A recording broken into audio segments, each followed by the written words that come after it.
Alright, so what's cracking? Um, Late as fuck. I'm on this damn schedule where I can't fucking fall asleep until around this time. I don't even want to tell you what time it is. But, so one of the subscribers, asked me a question. Um, my opinion on people saying that, um, violent video games and probably violent movies have something to do with crime rates and shit like um, murder, violent crimes, whatever. So my opinion on that is the worst the murder rates were, and the worst the crime rates were probably in the 80s into the probably the mid 90s, right? And if you remember, so in the 80s we had like what, Atari, uh, Coleco. Like a lot of you guys don't even know those video games. And then towards the end of the 80s we had the Nintendo, the first one, right? Um, and none of those games were violent, right? But yet that was the most violent era. Then you had the Sega Genesis and all that. Again, that the like the gang banging out here was the worst during the time when the video games weren't violent, or they were like almost non-existent, right? So when you're looking at facts, like everything the media um, puts out there, there's usually an angle. Like for an example, you can have a news article come out and say that caffeine is the worst thing for you, right?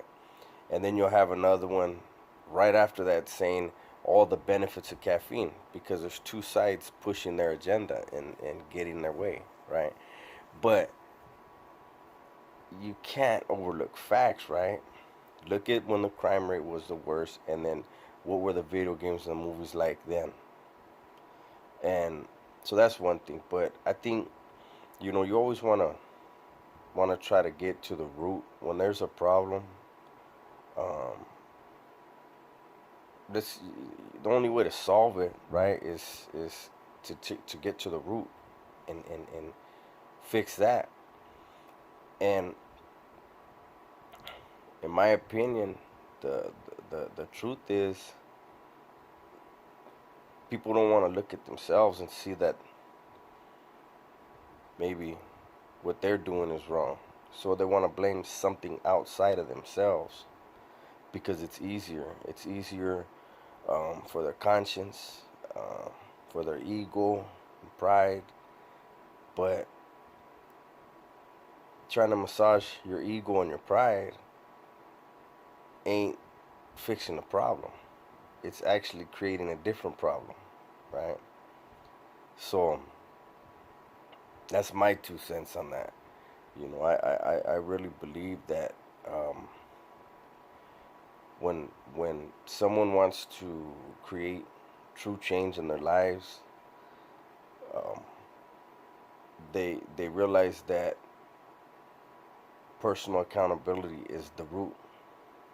That's the foundation to bettering your position in life, because it holds you accountable. Like, it makes you think, like,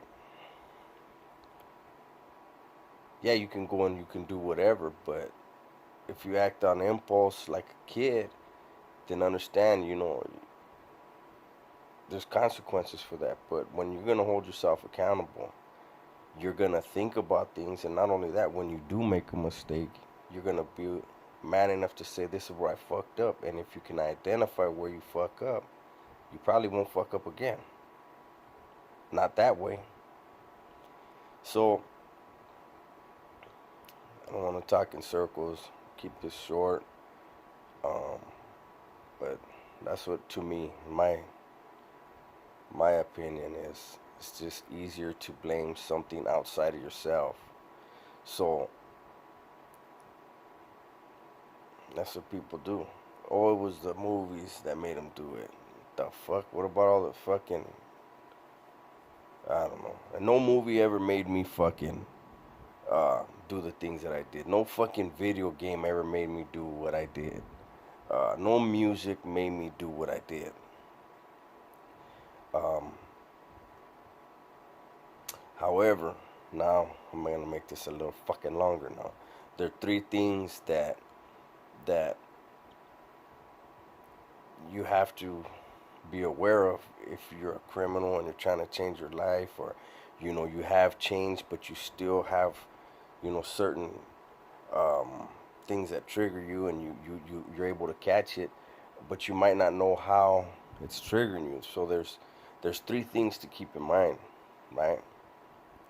It's persons, places, and things, right? Um, Maybe I'll make a video on all three of those down the line. I don't know, but um, part of the things in those three is music. It's one of the things, and music isn't gonna make you go and do something, but there's certain songs, like when you're doing something and I'll give you an example. There's a song to a lot of my viewers, a lot of my subscribers. It might be like considered real old school to you, right? It's a song called "You Got to Chill" by EPMD. Um, Guys my age remember that shit. That shit was knocking back then. Still does. Well, after I had escaped from camp in 1989, the second time, no, the first time I had escaped,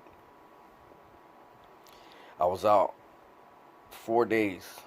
I was on the run for 4 days, running around my neighborhood, running amok, and me and a couple of my homeboys, we got into it with some dudes, and I got picked up the next day, um, for attempted murder on the incident that happened the day before. Well, we did what we did and we took off, and being stupid kids, we wanted to get in. We wanted to go back to the scene, right? Because we wanted to know, because there was five of us, I think it was, and we all had to take off in different directions. Well, three of us stuck together, and one of them had their old lady there, so that was the sixth person. So we wanted to know. We wanted to go back. Just criminal way of thinking is, let's drive by and let's see if they caught anybody. If anybody's in the cop car, that way, if anybody says anything, we already know what's up. And we caught somebody that we knew driving by, and we're like, "Hey, homie, can you give us a ride?" And he's like, "It's hot as hell." And we told him, "Well, stupid kids wanting to brag. Yeah, that was us, eh?" And and the dude wasn't from the neighborhood. He just lived in the neighborhood. And he was like, "You need to you're trying to get out of here?" And we're like, "Nah, fool, we want to drive by there." And he was like, "If it was you, what?"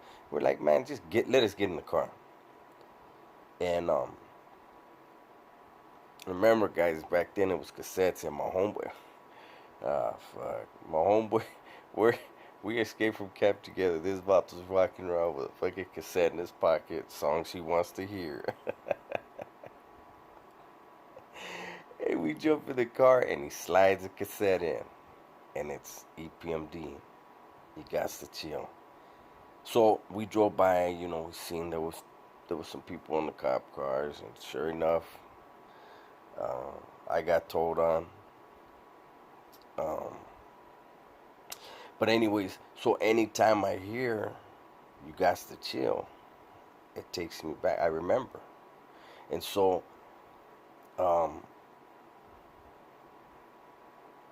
video games and movies, no, but there are songs, man, that those of us that were living that crazy life back then, um, there's gonna be music that you hear, and it's gonna remind you of those things. So You know, you got to make sure you're not drinking or in a bad mood when you hear those songs that'll take you there, because they will.